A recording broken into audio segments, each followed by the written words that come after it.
everybody. This week we are going to work on some standing postures that are going to help improve the strength in your legs, especially as your balance is challenged the further along in your pregnancy that you go. Of course, the belly getting bigger, making you feel a little bit uneven on your feet, of course, would be important to keep up the leg strength. Other than a standing posture, we're also going to work on a downward facing dog on the mat as well as with the wall, so that if you are not comfortable going upside down, anytime head is below the heart is considered an inversion. Your doctor may have told you that you should not be doing inversions. Of course, listen to your doctor. But if you are doing down dogs still on your mat, we'll jump right into that. Then I'll show you with the wall and we'll finish with our standing posture. For now, going right onto your hands and your knees, feet to the side. Your hands are shoulder width apart, right underneath the shoulders. Knees are about hip width apart. Now, if your belly is bigger, you can be a little bit wider or adjust as you go. You're moving your hands about a hand's length further forwards. Middle fingers should point straight ahead. The crease of your wrist is parallel to the top edge of your mat, and you're going to work your shoulders back from your chin. So you're drawing away to make space. A lot of times in down dog, you see shoulders scrunch straight up to the neck. You want to keep that space.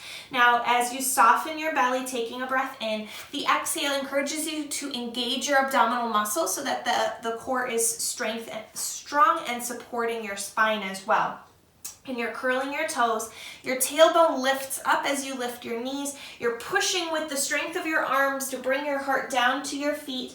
You want to avoid locking your knees and rounding your back, especially with tight hamstrings. That's going to put strain on your back. So bending your knees and lifting your tailbone despite pushing through your heels to flatten out the back, the heart going down. You might gently bounce your heart. Now, this is where, again, pay attention to shoulders. We don't want to scrunch the shoulders around the ears and the neck. You want to draw those shoulders down towards the ground and looking towards your hands and then looking towards your feet and then finding a happy medium between the two. You can pedal your feet. It's called walking the dogs. This is a great way to loosen up the hamstrings. And then softening down to your knees. Take a break, knees open and relax. You could certainly rest all the way down or stretch your arms or cradle or just hold onto the ground with your elbows or rest on the ground. Roll the wrists. You can go in and out of this posture as many times as you feel comfortable. If you're feeling good stretching, certainly continue. And again, you would come back up, adjust your knees where you're feeling comfortable, curl your toes, work the shoulders back, take a breath in, exhale, lifting your hips up. Now you can take a look at my feet. If you're really far in your pregnancy. Now, when I was pregnant, I was still teaching through towards the end, and about 8 months pregnant, I had gained a lot of weight. So my feet were very wide, and I was still soft in my knees and pushing down with my heart, and my belly would just fit in between. And then you can certainly take a break, drop your knees, take a rest, take a breath. And then we'll work with the wall. So going to the wall, this is a great way. Let's say you are just feeling a little bit tight throughout your day and you really want to get a quick stretch. Stand up, go to the wall, find your way where your hands are extended shoulder height and you're placing them shoulder width at the wall. You're going to bend your knees as you step back. Remember, tightness in hamstrings. We don't want to lock the knees. And you're lowering your heart to the ground and walking your feet back as far as you feel you need to. You can bounce your heart gently, move your head gently. And just like on your down dog on your mat, you can do this on your mat or standing, and lifting a leg would be strengthening the standing ankle, stretching the standing hamstring, so this left hamstring, and then softening and lowering the foot, dropping the heart, switching, doing the other leg, breathe. You don't have to lift your legs at all, it's just an option. Of course, wider feet if you need for the belly, and gently lifting your heart to find your breath. Release, roll the wrists around.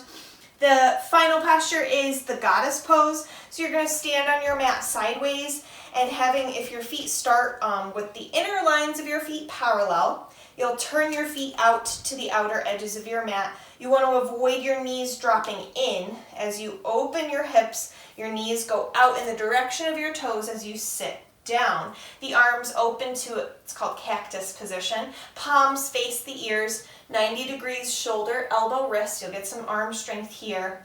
And then soften your belly, take a breath in. The belly is here. Exhale, you're engaging your core and pushing through the heels to stand up, and inhale to sit down. Exhale, engage and stand up. Inhale, sit down. Exhale, engage and stand up. Continue. Building strength in the legs. Now, if you feel really wobbly, especially if you know ahead of time you're going to be wobbly, place a chair right in front of you to hold onto, like the back of the chair, and you can grab right onto that and inhale to sit and exhale to stand. Inhale to sit and exhale to stand. Good. And then you would release your arms, roll your shoulders, and you can finish up with any of the other postures that we've done in the previous weeks. You could even start your practice with some of those postures, or maybe just finish with a quick stretch or a quick breath on your back, so that you have a little bit of time to breathe, tune in, see how your body feels or is responding to the postures and the movements that you've been doing. I hope you enjoy. Good luck.